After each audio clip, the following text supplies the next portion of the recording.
لله والحمد لمن له الملك والملكوت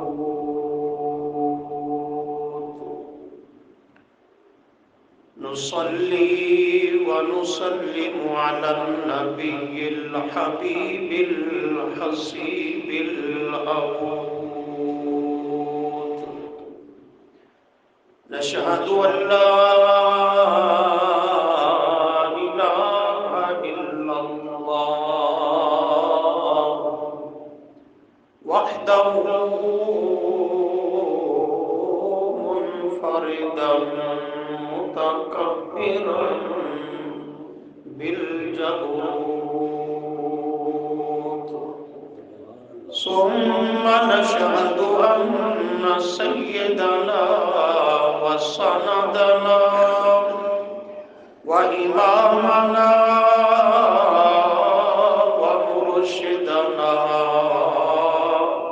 محمدا عبده ورسوله صلى الله تعالى عليه وسلم تسليما كثيرا كثيرا. أما بعد فأعوذ بالله من الشيطان الرجيم بسم الله الرحمن الرحيم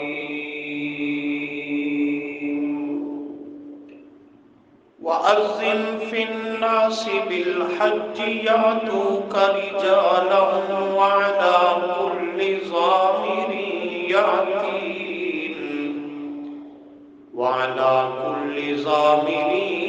يأتين من كل فج عميق ليشهدوا منافع لهم ويذكروا اسم الله على ما رزقهم من بهيمة الأنعام فكلوا منها وأطعموا البائس الفقير ثم ليقضوا تفثهم وليوفوا نذورهم وليطوفوا بالبيت العتيق. وقال الله تعالى في مقام آخر وأذان من الله ورسوله إلى الناس يوم الحج الأكبر أن الله بريء من المشركين ورسوله. وقال الله تبارك وتعالى في مقام آخر يا أيها الذين آمنوا إنما المشركون نجس فلا يقربوا المسجد الحرام بعد عامهم هذا. سبحان ربك رب العزة عما يصفون وسلام على المرسلين والحمد لله رب العالمين. استغفر اللہ لا حول ولا قوة الا باللہ. گزشتہ جمعۃ المبارک کی نشست میں حج بیت اللہ کی اہمیت، فرضیت اور بعض ابتدائی باتیں ذکر کی گئیں کہ جو شخص جانی مالی لحاظ سے صاحب استطاعت ہے اس پر اللہ کے گھر کا حج کرنا اسی طرح فرض ہے جس طرح نماز، روزہ اور دیگر فرائض لازم ہیں. جو باوجود استطاعت رکھنے کے حج نہیں کرتا سستی، غفلت، کاہلی، دنیا کی حرص و ہوس یہ اس پر غالب ہے، تو قرآن کریم نے اس کو کفر سے تعبیر کیا۔ فرمایا من کفر فإن اللہ غنی عن العالمین۔ آگے جو من کفر انکار ہے وہ دو صورتوں میں ہے، ایک اعتقادی انکار ہے، یہ صریح اور کھلا کفر ہے، اور ایک عملی انکار ہے کہ فریضہ حج بیت اللہ کا تسلیم تو کرتا ہے پر باوجود استطاعت کے اس کو ادا نہیں کرتا، تو اس کو بھی عملی فعلی کفر سے قرآن کریم نے تعبیر کیا۔ نماز کے متعلق بھی اسی طرح فرمایا کہ جو آدمی من ترک الصلاۃ متعمدا فقد کفر، ایک نماز جان بوجھ کر ترک کر دیتا ہے فقد کفر، پس پکی بات ہے کہ وہ کافر ہو گیا۔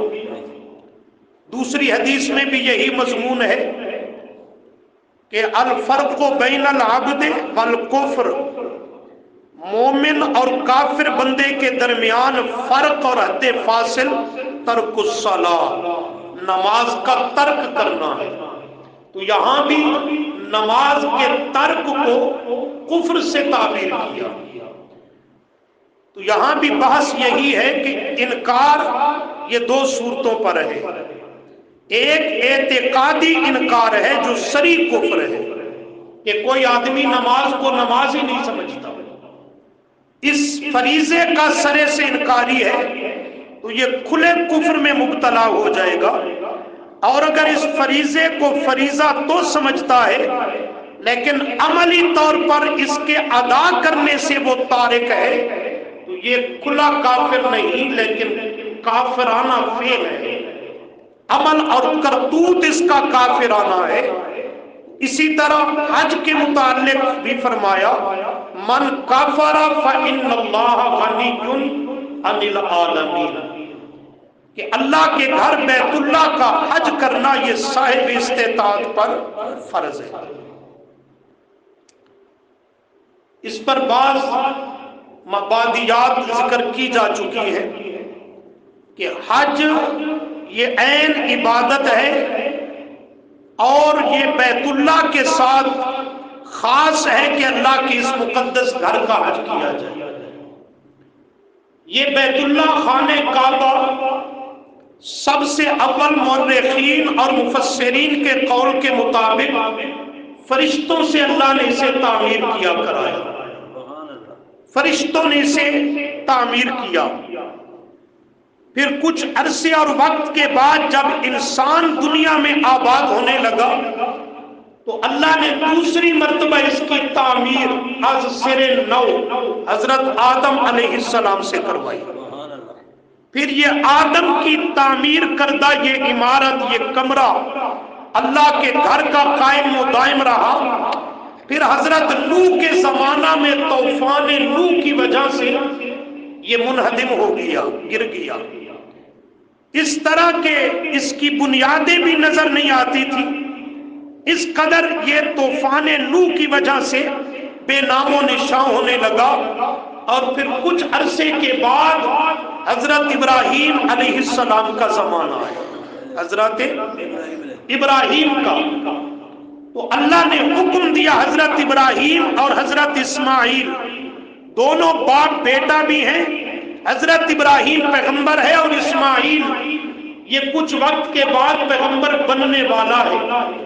اللہ نے ان دونوں سے فرمایا کہ بیت اللہ کو اپنی بنیادوں پر دوبارہ تعمیر کرو۔ یا اللہ وہ بنیادیں کہاں ہیں؟ اللہ نے اس کی نشاندہی فرمائی، بنیادوں کو ظاہر کر دیا، اور حضرت ابراہیم حضرت اسماعیل علیہ السلام اللہ کے دونوں پیغمبروں نے انہی بنیادوں پر اللہ کے گھر بیت اللہ کو تعمیر کیا۔ اس کا تذکرہ قرآن کریم نے کیا۔ پہلے پارہ میں بھی ہے سورہ بقرہ اور سورۃ الحج 17ویں پارہ میں بھی ہے کہ حضرت ابراہیم معمار ہے، مستری، بنانے اور تعمیر کرنے والا، بیت اللہ کو اس کی بنیادوں سے اٹھانے والا، اور حضرت اسماعیل یہ پتھر گارا لا کے پیش کرنے والا اور مزدور کی ڈیوٹی کے فرائض وہ سر انجام دینے والا۔ تو اللہ کے دونوں پیغمبر ہیں، ایک پیغمبر ہے اور دوسرا پیغمبر بننے والا اللہ کے گھر کو یہ تعمیر کر رہے ہیں۔ پہلے پارہ میں اللہ نے کیوں اس کا منظر ذکر کیا؟ فرمایا وَإِذْ يَرْفَعُ إِبْرَاهِيمُ إِذْ يَرْفَعُ إِبْرَاهِيمُ الْقَوَاعِدَ مِنَ الْبَيْتِ وَإِسْمَاعِيلُ وَإِذْ، اور وہ وقت یاد کرنے کے قابل ہے کہ جب اللہ کے پیغمبر حضرت ابراہیم علیہ السلام اور حضرت اسماعیل علیہ السلام یہ دونوں اللہ کے گھر بیت اللہ کو تعمیر کر رہے ہیں۔ یرفع ابراہیم القواعد من البیت، اس کی بنیادوں کو اٹھا رہے ہیں۔ حضرت ابراہیم معمار مستری بنا ہوا، حضرت اسماعیل مزدوری کے وہ مزدور کے فرائض سر انجام دینے والا اللہ کے گھر بیت اللہ کو تعمیر کر رہے ہیں۔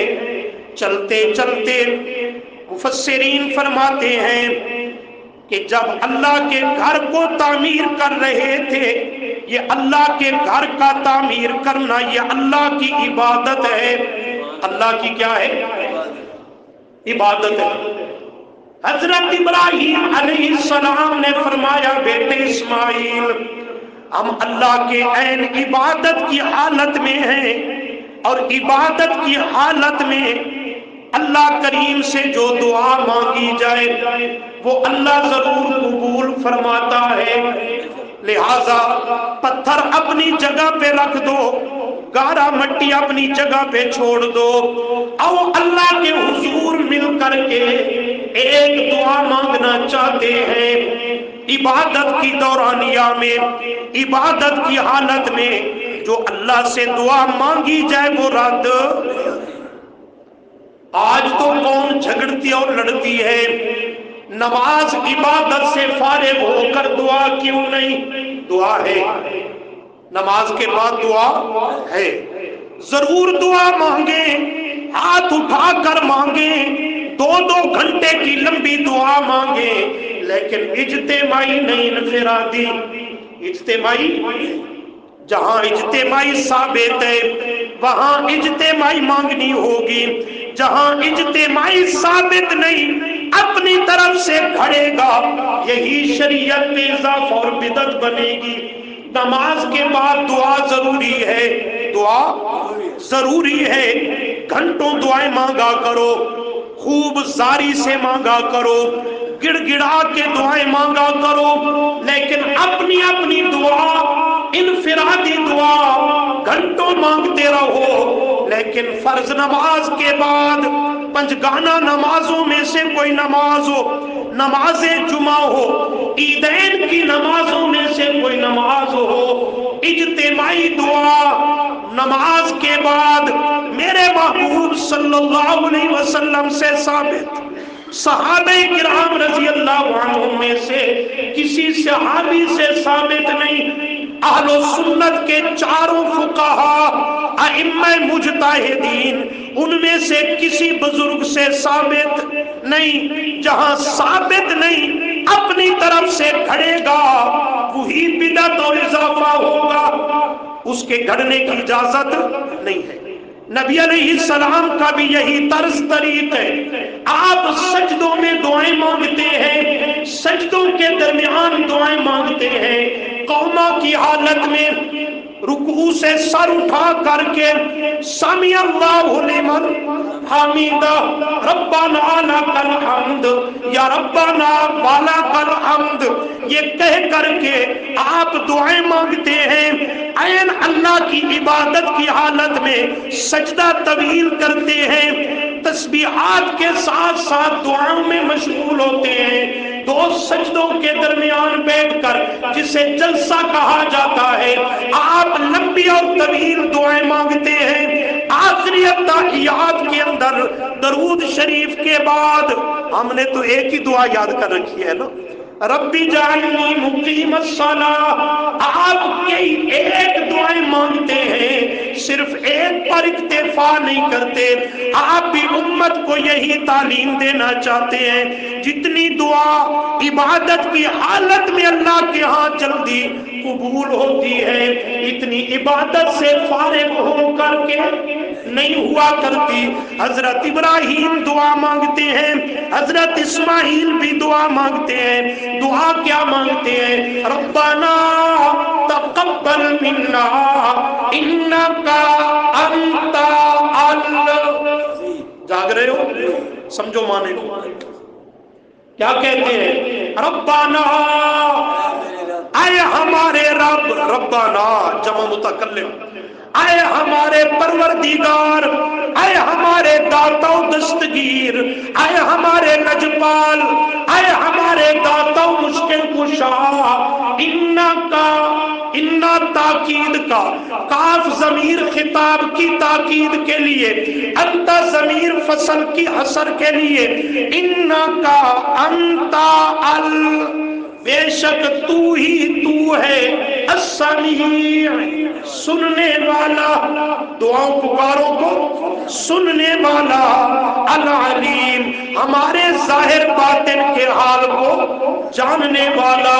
اللہ کریم مکان تو ہم بنا رہے ہیں، خوبصورت تیرا گھر بن جائے گا، ایک تو ہم سے یہ خدمت، ہم سے یہ مزدوری اور عبادت، ربنا تقبل منا، تو قبول فرما، تو قبول فرما۔ بے نیاز جو ہوا چاہے تو قبول کر لے، چاہے تو رد کر دے۔ پیغمبر عاجزی کا اظہار کرتا ہے، زاریہ کرتا ہے، اللہ ہم سے یہ خدمت قبول فرما۔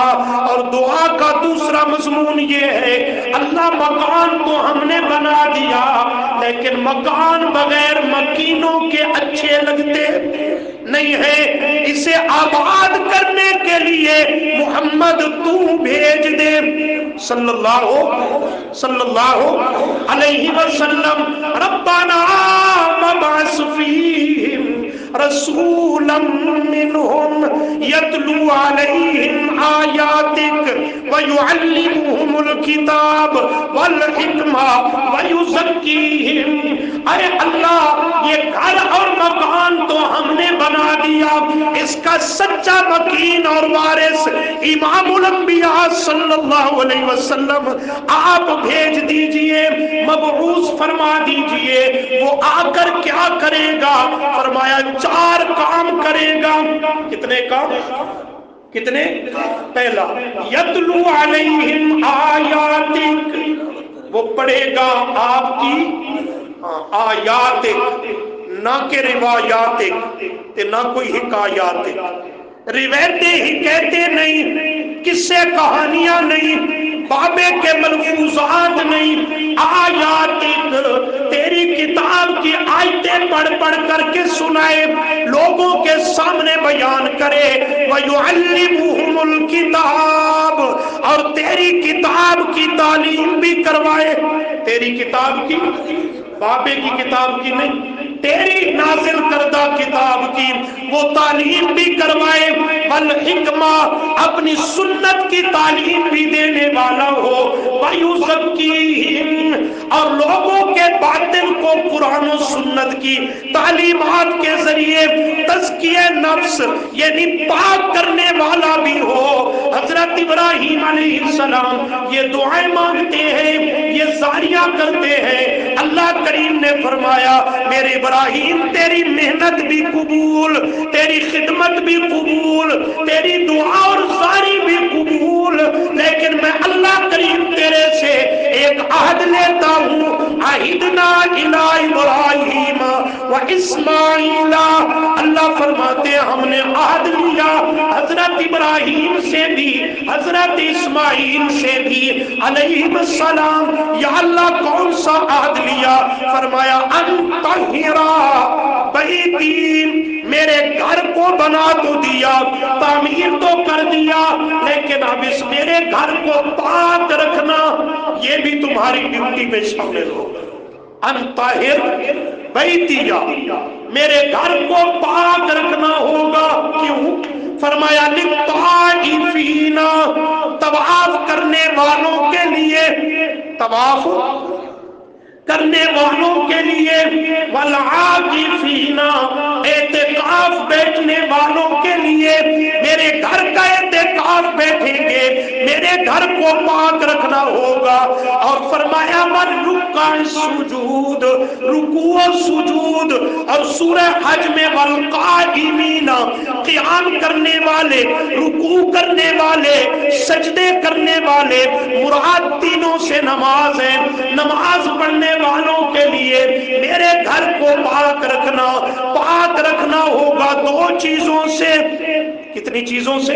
سمجھو کتنی چیزوں سے؟ دو چیزوں سے پاک رکھنا ہوگا۔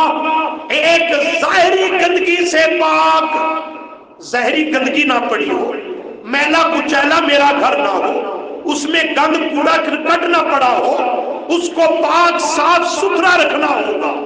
اور دوسری گندگی اور نجاست وہ مانوی ہوا کرتی ہے، وہ کیا ہے؟ سورہ حج کی آیت سنیے گا، 17واں پارہ۔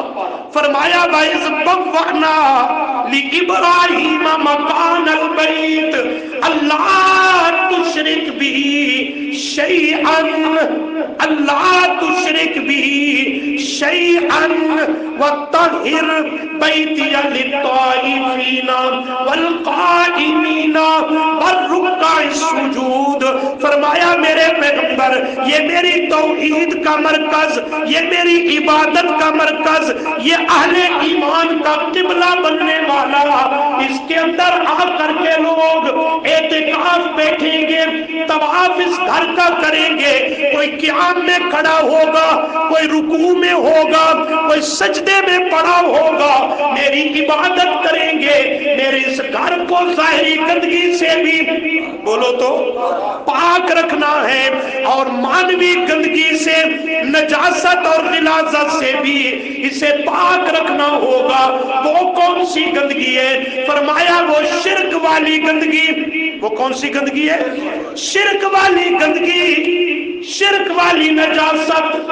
اس لیے فرمایا میرے پیغمبر ابراہیم علیہ السلام، حضرت اسماعیل علیہ السلام، اللہ تشرک بھی شیئا وطہر بیتی، شرک سے بھی میرے گھر کو پاک رکھنا اور مشرک سے بھی میرے گھر کو پاک رکھنا۔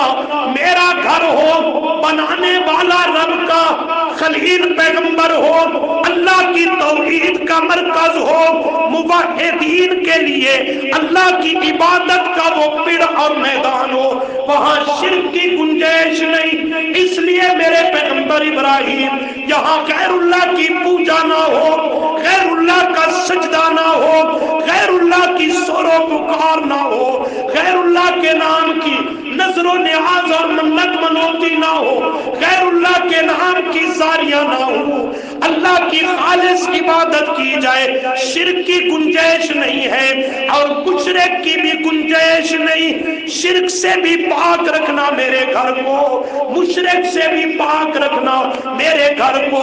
اللہ کریم فرماتے ہیں یہ ہم نے عہد لیا حضرت ابراہیم و اسماعیل علیہ السلام دونوں سے، اور ساتھ ہی اللہ کریم نے فرمایا آپ کی خدمت بھی قبول ہو گئی، لہٰذا اب کیا کیجئے، گھر مکان بن گیا میرے پیغمبر ابراہیم، اب اعلان کرو۔ کیا اعلان کروں؟ فرمایا اذن، اذن، کیا کرو؟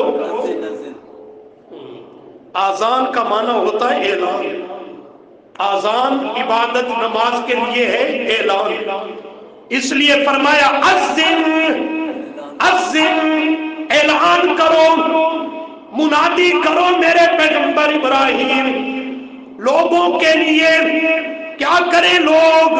فی الناس بالحج، حج آ کے کرے میرے اس گھر کا۔ یا اللہ، لاؤڈ سپیکر کا دور نہیں، میں اعلان کروں، آواز لگاؤں، میری آواز ان پہاڑوں کے درمیان میں محصور رہے گی، کہاں تک پہنچے گی؟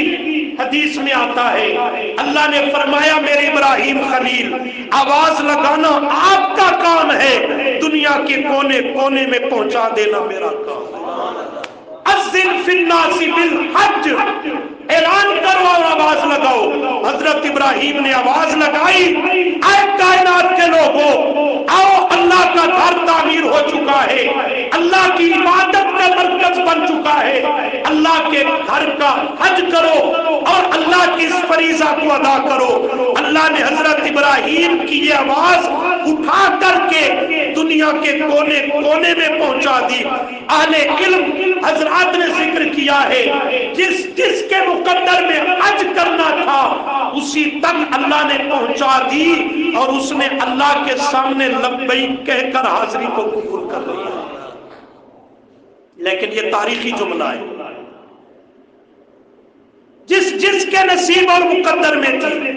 اللہ فرماتے اعلان کرو، نتیجہ یاتوک رجالا وعلی کل ضامر یاتین من کل فج عمیق۔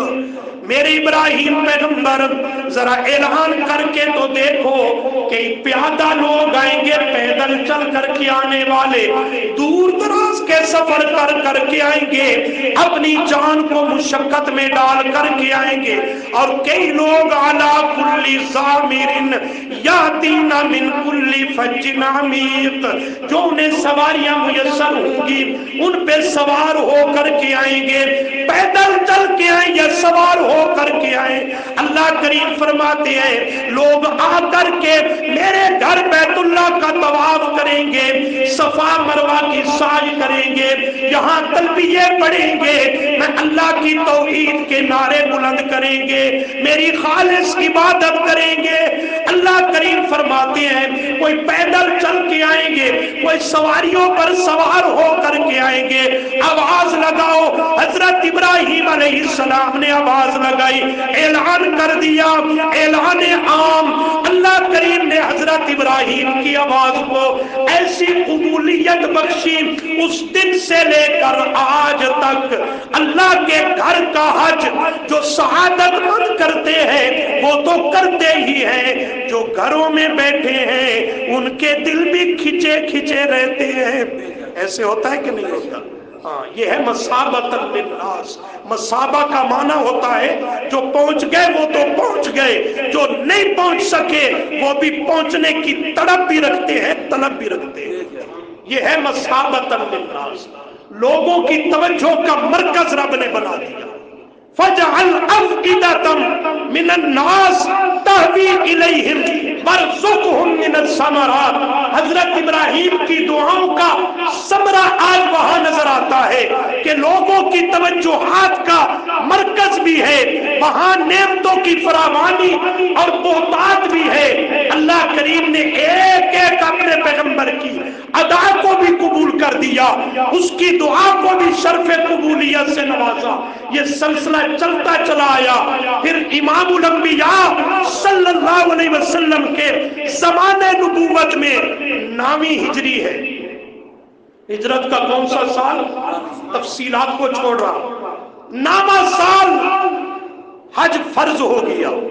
اس امت کے لیے حج کی فرضیت نبی کریم صلی اللہ علیہ وسلم نے نامی ہجری، ہجرت کا نامہ سال آپ صلی اللہ علیہ وسلم نے امیر الحج بنایا، مقرر کیا، خلیفہ بلا فصل سیدنا صدیق اکبر رضی اللہ تعالی عنہ کو مسلمانوں کا امیر الحج بنا کر کے آپ صلی اللہ علیہ وسلم نے روانہ کیا، اور دیگر اہل اسلام نکلے اللہ کے گھر کا حج کرنے کے لیے، اور اس کی عمارت اور اس میں امیر الحج جس نے حج کا خطبہ دیا، آل اسلام نے جس کی قیادت میں یہ حج کا فریضہ ادا کیا، وہ صدیق اکبر رضی اللہ تعالی عنہ کی شخصیت ہے۔ کون ہے؟ حضرت سیدنا صدیق اکبر رضی اللہ تعالی عنہ۔ قربان جاؤں، ابو بکر کا ہر خیر میں جو پہلا نمبر ہے، ہر خیر میں جو پہلا نمبر ہے، میدان جہاد کو دیکھے، ابو بکر اگلی صفوں میں ہے۔ انفاق فی سبیل اللہ کا میدان دیکھے، ابو بکر سر فہرست ہے۔ حج کی عبادت کو دیکھیں، امیر الحج حضرت صدیق اکبر ہے۔ ہجرت کا مقام دیکھیں، حضرت صدیق اکبر کا نمبر سب سے اونچا اور اول ہے۔ ایمان لانے کی باری دیکھیں، حضرت صدیق کا انداز وہاں بھی نرالا ہے، رضی اللہ تعالی عنہ۔ سبحان اللہ، سبحان اللہ۔ اللہ کو یہی ادائیں تو پسند آئی۔ تاریخ اسلام پہ نظر ڈالیں، منبر رسول کو دیکھیں، اول اللہ کا نبی ہے تو بلا فصل، بغیر کسی فاصلے مہلت تاخیر کے پھر منبر رسول پہ آنے والا کون ہے؟ حضرت صدیق اکبر۔ مصلی امامت کو دیکھیں، اول اللہ کا نبی ہے تو اللہ کے نبی کے متصل بعد امامت کے لیے مصلی رسول پہ آنے والا کون ہے؟ حضرت صدیق اکبر ہے رضی اللہ تعالیٰ عنہ۔ حجرہ عائشہ میں دیکھیں، اول دفن ہونے والے امام الانبیاء صلی اللہ علیہ وسلم ہیں تو بلا فصل کون ہے؟ حضرت صدیق اکبر رضی اللہ تعالیٰ عنہ ہے۔ تو ہر کار خیر میں ابو بکر کا اول نمبر ہے۔ یہاں حج کا مقام آیا، عظیم و شان عبادت ہے، امور دین میں سے امر دین ہے اور ارکان اسلام میں سے اسلام کا چوتھا رکن ہے۔ یہاں بھی جب باری آتی ہے، میرا نبی حضرت صدیق اکبر کو مسلمانوں کا امیر مقرر کرتا ہے، رضی اللہ تعالی عنہ۔ ستے ستے آنکھوں سبحان اللہ۔ امیر الحج مقرر کیا، حضرت صدیق اکبر رضی اللہ عنہ تشریف لے گئے۔ پیچھے سورہ براءت، سورۃ التوبہ، اس کی بعض آیات نازل ہوئی۔ اب یہ مقام سمجھنے والا ہے، اس کی بعض آیات نازل ہوئی۔ اللہ کے محبوب صلی اللہ علیہ وسلم نے حضرت علی رضی اللہ عنہ کو بھیجا کہ یہ اللہ کی طرف سے پیغام نازل ہوا، یہ فلاں فلاں آیات ہیں۔ حضرت علی کو یاد کروائی گئی اور فرمایا جاؤ وہاں جا کر کے تم نے یہ اعلان کرنا ہے اور اللہ کا پیغام اللہ کے بندوں تک پہنچانا ہے۔ ذرا ترتیب کو دیکھنا، امیر الحج کون ہے؟ حضرت صدیق اکبر۔ پیچھے جانے والا کون ہے؟ حضرت علی المرتضی رضی اللہ تعالی عنہ۔ تو اسلام کا پہلا حج، اس کی عمارت حضرت صدیق اکبر کے پاس ہے اور ان کی قیادت میں حضرت علی رضی اللہ عنہ نے بیت اللہ کا حج ادا کیا ہے، میدان عرفات میں وقوف کیا ہے، مینا مزدلفہ کے مناسک کو پورا کیا ہے۔ کس کی قیادت میں؟ حضرت صدیق اکبر رضی اللہ تعالی عنہ۔ اور اس میں حکم کیا آیا جس کی خاطر میرے محبوب صلی اللہ علیہ وسلم نے سپیشل حضرت علی رضی اللہ عنہ کو بھیجا۔ سورہ توبہ کی ابتدائی آیتوں میں دیکھنا، اللہ کریم فرماتے ہیں وَأَذَانٌ مِّنَ اللَّهِ وَرَسُولِهِ إِلَى النَّاسِ، أَذَانٌ مِّنَ اللَّهِ وَرَسُولِهِ إِلَى النَّاسِ يَوْمَ الْحَجِّ الْأَكْبَرِ أَنَّ اللَّهَ بَرِيءٌ مِّنَ الْمُشْرِكِينَ وَرَسُولُهُ۔ فرمایا جاؤ جا کر کے اعلان کر دو، اذان من اللہ ورسولہ، یہ اعلان اللہ کی طرف سے بھی ہے، اللہ کے رسول کی طرف سے بھی ہے۔ کس کو ہے؟ مخاطبین کون ہے؟ فرمایا الی الناس، تمام لوگوں کو جا کر یہ اللہ کی طرف سے اس کے رسول کی طرف سے اعلان پیغام سنا دو۔ وہ کون سا پیغام ہے؟ کہاں کس دن سنانا ہے؟ فرمایا یوم الحج الاکبر، حج اکبر والے دن